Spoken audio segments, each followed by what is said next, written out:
Andito po may mga guests po tayo, mga ganda at guwapo na guests na dito ho.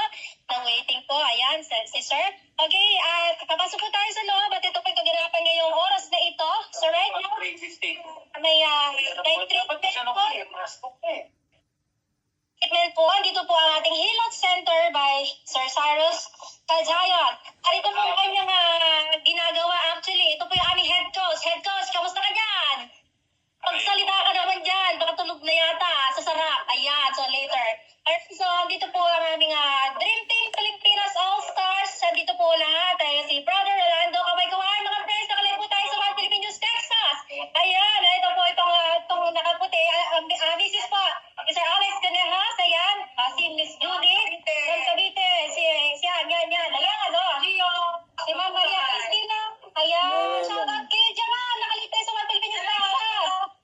Ayan, si Miss Daisy. Ayan. Then my sister po, si Santa Molabin. Ayan, kaway-kaway. Anak po ni Sir Alex Canehas. At ito po, mga kaibigan, ito po, makasama din po natin sa Dream Team Pilipinas. Magpakilala kayo, kaway-kaway, nakalagay sa One Philippine News, Texas. Yes, ayan. Opo. So, dito po sa loob, nagtitreatment din po. Dito po yung kasama din natin sa Sports Health and Wellness, Dr. Bry. Ayan. Ano po, yan. Ito yung asawa naman po ni Ma'am Scarlett Skyla. Yan, si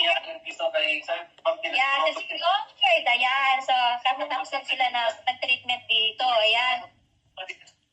Oo, kamusta po ngayon, sir? Ayan ang kaganapan dito. Ayan.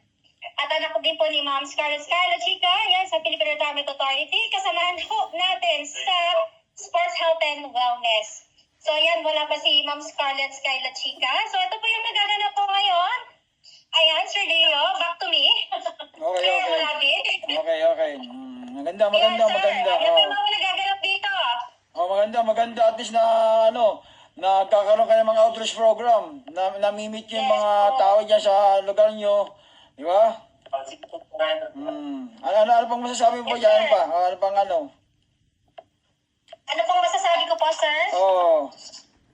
Ay, napakaganda po ng programa po ng Dream Team Pilipinas. Sana po isuportahan po ninyo.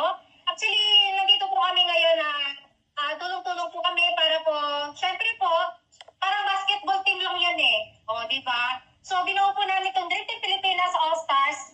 Panalo ng isa, panalo ng lahat.